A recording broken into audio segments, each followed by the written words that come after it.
Jail is a British colonial prison in the Port Blair, the capital of Andaman and Nicobar Islands.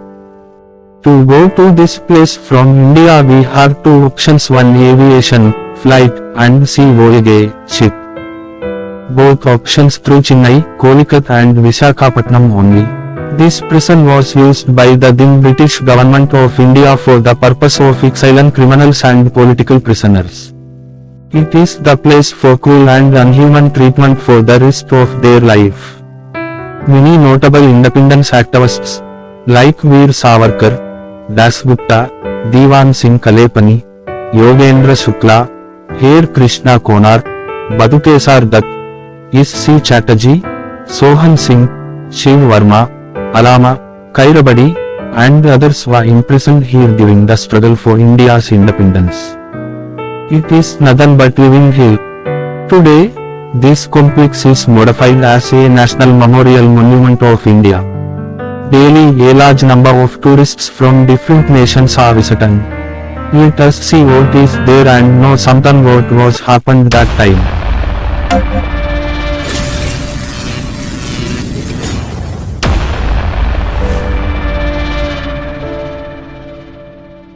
Administrative block था। Jailer का office, assistant jailer का office, अंग्रेजों का godown, अंग्रेजों का office सभी कुछ इसी ब्लॉक में हुआ करता था। और जिस गेट से आप लोगों ने एंट्री किया है ओल्ड गेट है 117 ईयर्स ओल्ड, यानी कि पूरा सेलुलर जेल 117 ईयर्स ओल्ड हो गया। सामने में दो फ्लेम जल रहा है, दोनों है स्वातंत्र ज्योत, शहीदों के रिस्पेक्ट में जलाया गया।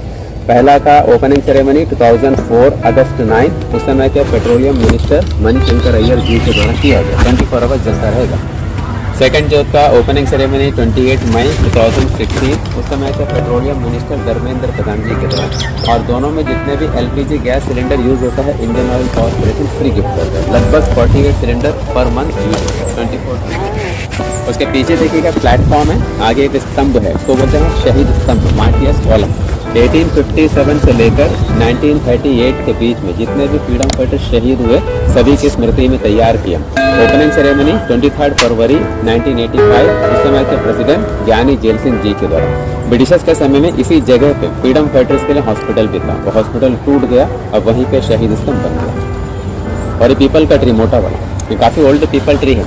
जेल के कंस्ट्रक्शन से पहले ट्री वहीं पर है, मतलब 1893 से पहले का ट्री है, जेल बनने से पहले का ट्री। लेकिन आप लोगों को नहीं लग रहा होगा इतना ओल्ड ट्री।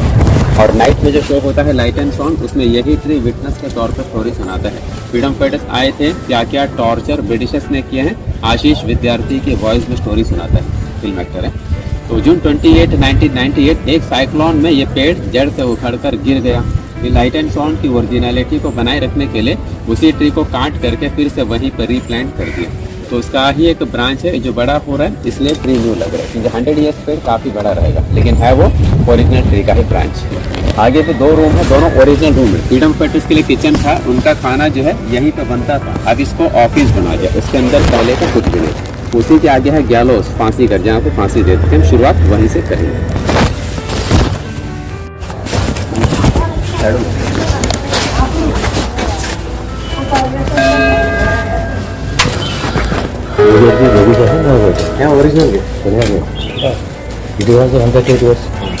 बाद में रखना सीमेंट वो सब नया, मतलब पैच पर पुराना है। अच्छा अच्छा, उसमें साइड में तो एंगल वगैरह लगा दो, न्यू है, लेकिन गेट ओरिजिनल है। ओके, तो ये पहले का किचन अभी हम लोगों ने बना दिया ऑफिस। इसके अंदर पहले का कुछ भी नहीं। गैलोस उसी के साथ, किचन के साथ गैलोस भी हैंग करने का जगह। तो गैलोस जो ब्रिटिशर का समय ओपन था, ओपन में हैंग करते थे। पूरा रूम न्यू है, ऊपर एक वुडन का बीम है ओरिजिनल, नीचे का पूरा प्लेटफॉर्म ओरिजिनल है, रस्सी चेंज कर दिया। At a time 3 person hang कर सके ऐसा सिस्टम था। ऊपर अंदर लेफ्ट साइड में लोहे का लीवर है, वो लीवर खींचेगा, प्लेटफॉर्म नीचे ओपन होगा। नीचे 8 फीट डेप्थ है, इधर हैंग हो जाता था, डेथ हो जाता था, बॉडी नीचे से कलेक्ट करते थे। ये गेट ओरिजिनल है, इस गेट से बॉडी बाहर ले जाता है। बाकी स्टोरी बाहर बताएंगे। बंद कर दिया गया, ये बॉडी कलेक्ट करने का जगह। हाँ हो जाएगा, इसके अंदर आ जाएगा, रस्ते खोल के यहाँ से निकाल, यहाँ से ले जाएगा। मेन इधर है। मैं पहले सुना मैं बॉडी अंदर से पानी में जाने वाला, वो सब स्टोरी है, स्टोरी है। बाद में बोलेंगे अंडरग्राउंड है, सीधा निकल जाएगा समुद्र में। हाँ ऐसा बोला तो पुराने लोग बोलेंगे, लेकिन अच्छा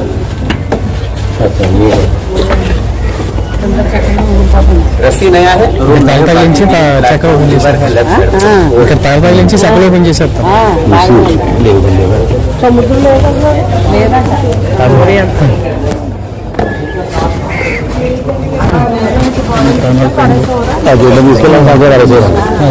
సో మెనీ లోడ్ नहीं ज्यादा लोग नहीं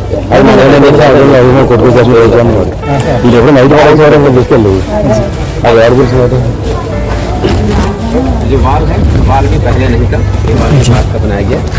ये दीवार कुछ नहीं था, ओपन था कि यहाँ पे कुछ देख सकते, अब लोगों ने कवर कर दिया।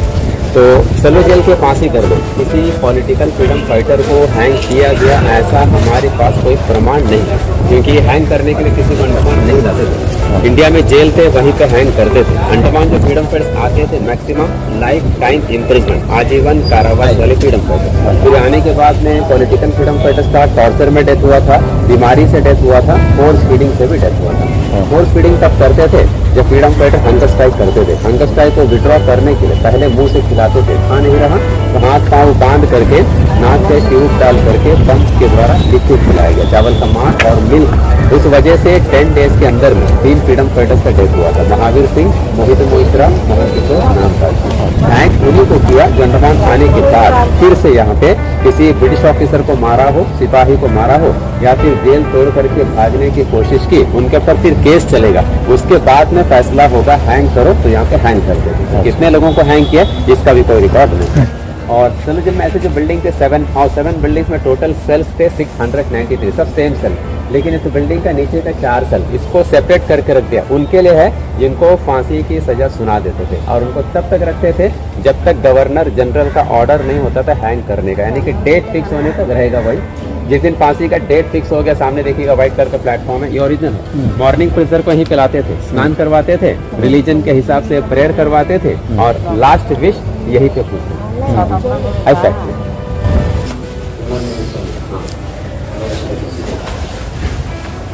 ये भी ओरिजिनल है, इसको विलेजेस में बोलते हैं कोलू। कोलू इसको चलाएगा ऑक्स, तो बोलेगा कोलू का बैल।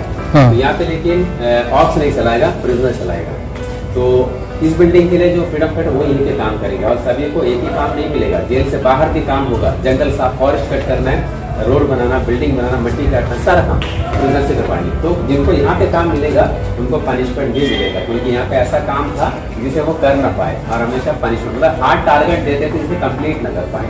तो बड़ा वर्क शेड था, अब इसे मॉडिफाई करके आप पोर्शन फोटो गैलरी बना दिया, सब कुछ चेंज कर दिया, प्लेस ओरिजिनल, जो ओरिजिनल ऑयल मिल है वहीं पर फिक्स है। ऐसे बहुत से सिंगल पीस बचा है, तो कोकोनट का ड्राई कोबरा भरेगा, साइड में तो वेट लगा देगा, वेट लगेगा, चेन टाइट हो जाएगा, प्रेशर सेंटर में आएगा, फिर जब पकड़ करके घुमाएगा 20 वाला टिक से घूमता रहेगा, कोकोनट क्रश होता रहेगा।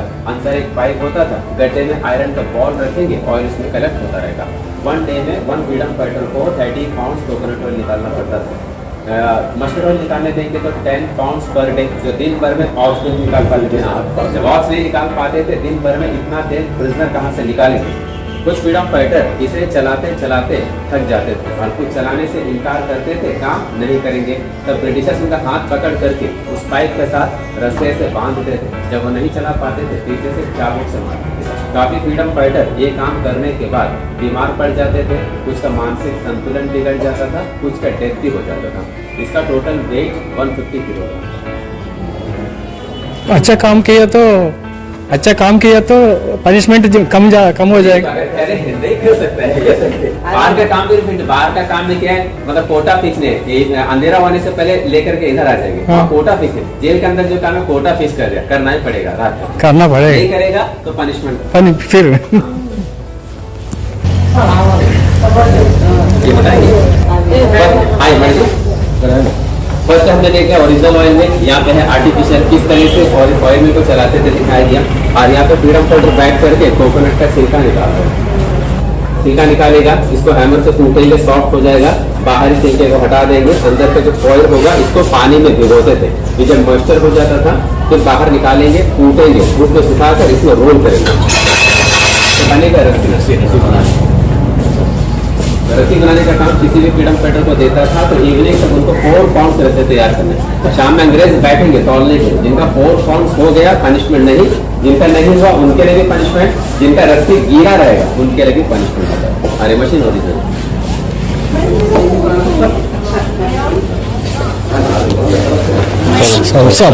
Sorry.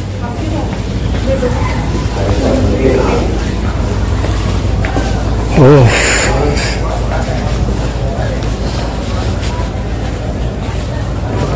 जेल का सबसे हार्ड पनिशमेंट होता और सबसे बड़ा पनिशमेंट भी यही था। ये इस फ्रेम को बोलते हैं फ्लॉगिंग फ्रेम, हिंदी में बोलते हैं टिकटिकी। फ्रीडम फाइटर को उसके ऊपर चढ़ा देंगे, पाँव को ब्लॉक करेंगे, कमर में एक बेल्ट बांधेंगे, हाथ को हैंडकफ करते थे ताकि मारते वक्त फ्रीडम फाइटर इधर उधर मूव न कर सके। फिर एक पतला सा टॉवल गीला करके पहनाते थे और बैक साइड में मारते थे चाकू से। यहाँ मारे तो चमड़ी उधड़ जाता था और खून के फव्वारे निकल जाते थे। फिर वो फ्रीडम फाइटर न बैठ सके न सो सके। मारते वक्त बाकी फ्रीडम फाइटर को दिखाते थे कि किस तरह का पनिशमेंट इन्हें दे रहा है ताकि बाकी के दिल में डर रहे। मारने वाला भी इंडियन थे। सेलुलर जेल में पॉलिटिकल फ्रीडम फाइटर्स भी आते थे, नॉर्मल क्रिमिनल, चोर, डाकू, लुटेरे वो भी आते थे। उनमें से जो हट्टा मुस्टंडा होता था, जो दिमाग से कम होता था, क्रिमिनल ज्यादा, ऐसे लोगों को ब्रिटिशर्स काम पर रखते थे। किसी को बना दीजिए पेटी ऑफिसर, किसी को वार्डर, किसी को जमादार। इनका क्या फायदा? खाना बढ़िया मिलेगा, मार खाने का जरूरत नहीं, हार्ड वर्क करने का जरूरत नहीं।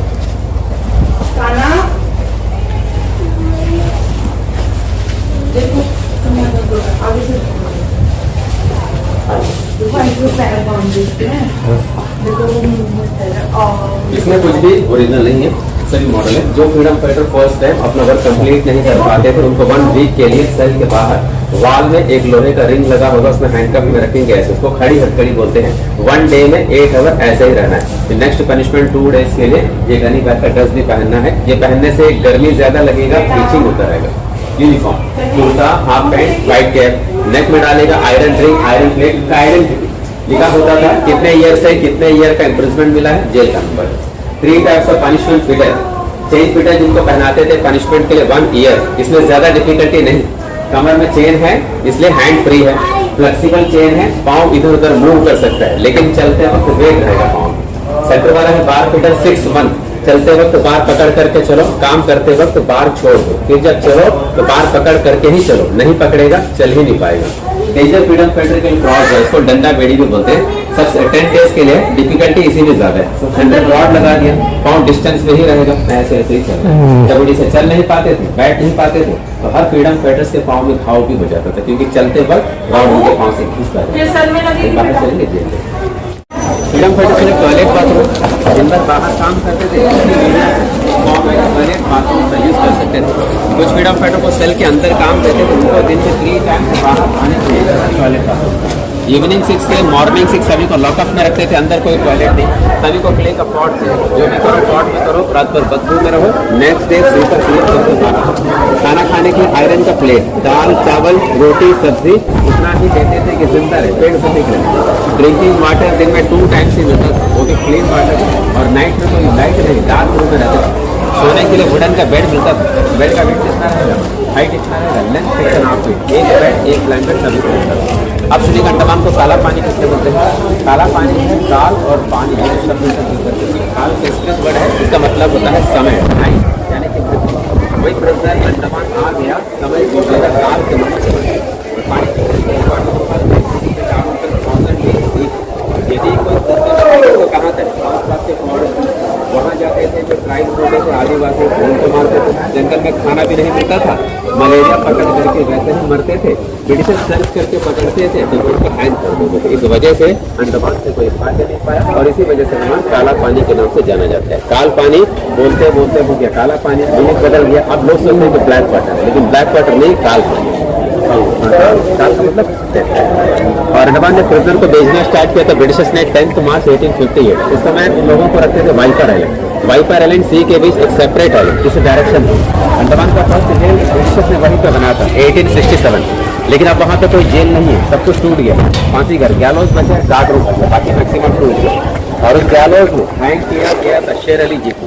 शेर अली जी नॉर्थ वेस्ट फ्रंटियर प्रोविंसेस का प्रधान था। मर्डर केस में अंडमान आया, सजा में रिलीज हुई, नॉर्थ वेस्ट फ्रंटियर वहाँ का प्रधान था। मर्डर केस में अंडमान आया था, सजा में रिलीज मिल गया। होप टॉन एक विलेज है, इस डायरेक्शन में रहेगा, वहाँ पे वो बार-बार फोन चला रहा। तो 1 फरवरी 1872 अंडमान में विजिट के लिए आया हुआ था गवर्नर जनरल ऑफ इंडिया, नाम था लॉर्ड मेयो, उस समय का वाइस राइट इंडिया। तो शेर अली जी ने फर्स्ट टाइम चाकू से मारा, लॉर्ड में का डेथ हो गया, शेर अली जी को पकड़ लिया और उनको 11 मार्च 1872 वाइफर अली के गैलोज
मोड़ अच्छा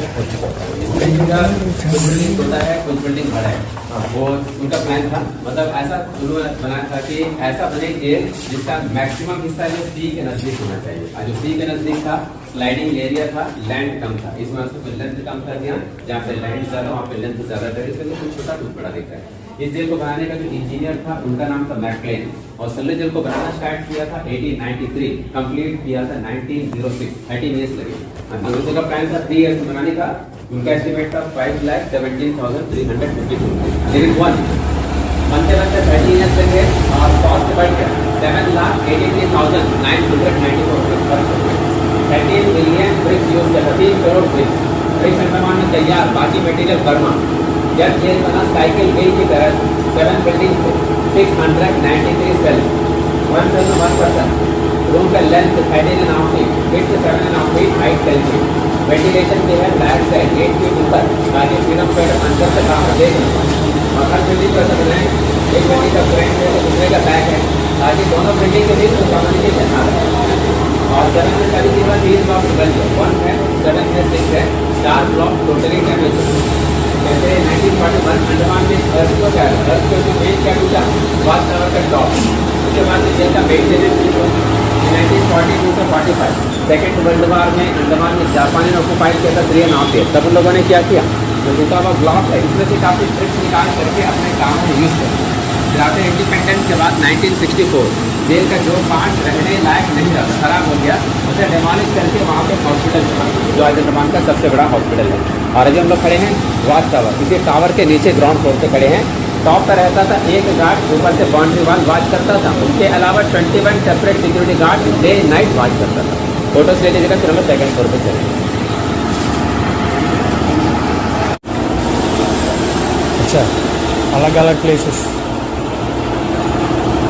तो ये मेरा बताने का लास्ट पॉइंट रहेगा, बताना खत्म होने के बाद आप लोग सेल्फ देखेंगे इसी फ्लोर पर। वैसे सभी सेल्फ से है, फर्स्ट रूम में सिक्योरिटी गार्ड का डोर बड़ा मिलेगा, फ्रीडम फाइटर का डोर छोटा है, और डोर का लॉक डोर के लेफ्ट काफ़ी दूर है, हाथ में की मिल भी गया लॉक खोल नहीं पाएगा, और डोर के राइट साइड में छोटा होल है, खाना देंगे। लास्ट सर वीर सावरकर जी का सर अंडमान कैर को उन्हीं के नाम पे उनको रखा गया था। उससे पहले देखिए यहीं से आएंगे, टॉप पे जाने को नहीं मिलेगा, टॉप क्लोज करके रखा है, तो इसमें इस बिल्डिंग में थोड़ा सा टेरेस ओपन है, वहाँ पर लोग जाकर फोटोग्राफी कर सकते हैं, लेकिन ज़्यादा तो जाकर चले। सामने छोटा सा आइलैंड देखिएगा, नाम नेताजी सुभाष चंद्र बोस आइलैंड, पहले का नाम रॉस आइलैंड, और लेफ्ट में है नॉर्थ रोड, यहाँ लोग जाते हैं नॉर्थ में स्कूबा डाइविंग सी बाथिंग करने के लिए। और ओल्ड 20 रुपीज़ का जो नोट है उसका बैक साइड में जो फोटो है नॉर्थ सभी लोग हैं संजय टावर के सेकेंड पे, यहाँ से हर ब्लॉक में जाने का रास्ता है, और ये रास्ता ब्रिटिशर्स के समय में टेम्प्रोवरी था, जब ब्रिटिश आएंगे उड़न का प्लान डाल देंगे, आने के बाद प्लान रिमूव कर देंगे ताकि फ्रीडम फाइटर टावर से आना। अब परमानेंट फिक्स कर दिया 3 ब्लॉक 1, 7, 6, 4 ब्लॉक से डैमेज होगा हॉस्पिटल इंडिया गवर्नमेंट हॉस्पिटल सब कुछ यहाँ पर फ्री सर्विस सभी को। फ्रीडम फाइटर्स का लिस्ट है कौन कौन से स्टेट से कितने कितने फ्रीडम फाइटर्स किस जेल में रहे थे, state wise year wise. Bombay से कितने, पंजाब, बंगाल, आसाम, यूपी, बिहार, मद्रास, आंध्रा, दिल्ली, मैक्सिमम बंगाल फिर पंजाब। अब तो मद्रास से 8 लोग आए टोटल में, मैं तो मद्रास का देश था। आंध्रा कोटय्या कोरप्पू, पांडुपाडल पूनागी, सन्यासय्य कोलिबिल्ली, सन्यासी कुंचट्टी, सत्यनारायण राजू, वीरय्य दोरत्तगी, प्रतिपादी बैंकर वेंकटेश्वर, सचिदानंद शिवम। बाकी अदर स्टेट से आए थे विनायक दामोदर सावरकर जी, बटुकेश्वर दत्त, उल्लासकर दत्त, पृथ्वी सिंह आजाद, जयदेव कपूर, त्रिलोकनाथ चक्रवर्ती, वरिंद्र कुमार घोष, लोकनाथ बाल, हरे कृष्ण कोनाथ, बाबा पान सिंह, पंडित राम रक्षाबाली, इंदु भूषण रॉय, भाई परमानंद, सचिंद्रनाथ सानियाल, विश्वनाथ माथुर, बंकिम चक्रवर्ती, भूपेंद्र नाथ बनर्जी, बाबूराम, हाँ वो भी है। ऐसे बहुत सारे लोग। यहाँ तो सभी का रूम आइडेंटिफाई नहीं क्योंकि सभी का रूम चेंज होता है। वीर सावरकर जी का भी रूम चेंज हुआ था लेकिन 10 ईयर्स में कुछ साल लास्ट वाले रूम में रखा था। सावरकर जी को लंदन से अरेस्ट करके इंडिया लाते वक्त शिप जब मार्शल हार्बर के निकट से गुजर रहे थे उस दौरान सावरकर जी ने जहाज का टॉयलेट का ऊपर का शॉट आ गया, जहाज का ऊपर का साइड का ग्लास तोड़ करके जब करके छोड़ करके ब्रेक करके स्पिन करके चला गया मार्शल हार्बर ब्रांड करीब, हाँ ज़्यादा दूर रहता 15 मिनट के करीब स्विमिंग किया तो वहाँ पे हार्बर के फ्रांसीसी गार्ड से पकड़ लिया। उन लोगों ने ब्रिटिशर को हैंड ओवर कर दिया। ब्रिटिशर सावरकर जी को इंडिया लेकर के फिर केस करा, फैसला हो गया कि अंडमान काला पानी थी। तो सावरकर जी को ब्रिटिशर अंडमान लाए थे 30 जून 1911। जब लाए थे तो ब्रिटिशर डरते थे एक बार वहाँ से एस्केप हो गया है, 2 बार यहाँ से एस्केप हो, इसलिए अपने टाइट सिक्योरिटी में रखा। उनके जो बड़े भाई थे गणेश दामोदर सावरकर जी जेल में उनसे भी पहले से थे, लेकिन दोनों ब्रदर 2 ईयर्स तक आपस में मिल नहीं पाए, एक ही जेल में रहते हुए। 1921 सावरकर जी को जेल से ट्रांसफर करवा दिया रत्नागिरी महाराष्ट्र। 3 ईयर्स वहाँ पे हाउस अरेस्ट में रहे। 1920 को 5 को फ्री हो गया। उसका डेथ आफ्टर इंडिपेंडेंस के काफ़ी साल के बाद 26 फरवरी 1966 को हुआ जब उनका एज 83। आज अंडमान का एयरपोर्ट उन्हीं के नाम से वीर सावरकर जन्म करा और जेल को ब्रिटिशर्स ने टोटली क्लोज कर दिया जनवरी 1938। सेकेंड वर्ल्ड वॉर से पहले सितंबर 1937 से जनवरी 1938 सारे फ्रीडम फाइटर्स को वापस मेनलैंड भेज दिया। काला पानी का सजा 1930 से खत्म हो गया। उसके बाद सेकेंड वर्ल्ड वॉर शुरू हो गया 1939 और अंडमान में जापानीज आ गए 23 मार्च 1940। जब जापानी सोल्जर्स अंडमान आ गए सारे ब्रिटिशर्स अंडमान छोड़ करके चले गए तो अंडमान फ्री हो गया क्योंकि जापानियों के साथ Indian national army Subhash ji का फौज। लेकिन जापानी लोगों का जो टॉर्चर है वो अंग्रेजों से ज़्यादा हो।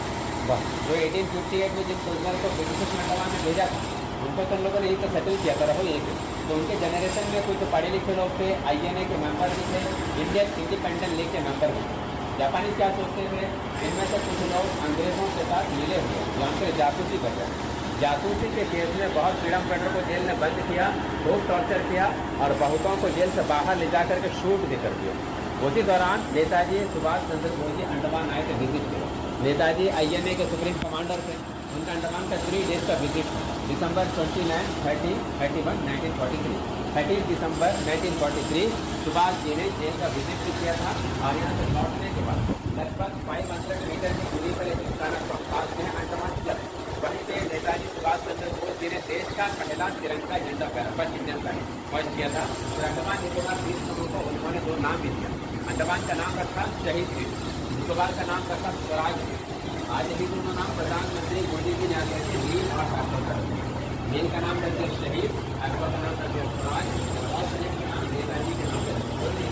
1 जनवरी 1944 सुभाष जी अंडमान से वापस लौट गए। ये सेकेंड वर्ल्ड वॉर का एंड 1945 ब्रिटिशर्स के जो रॉयल एयरफोर्स है उन लोगों ने अंडमान में जापानी के ऊपर बहुत सारे बॉम्ब मिला दिए जिसके बाद जापानी भी सरेंडर हो गए। 45 में जापानी चले गए। फिर 1.5 ईयर ब्रिटिश आए, इंडिपेंडेंस हो गया 1947 अंडमान से अंग्रेज वापस चले गए।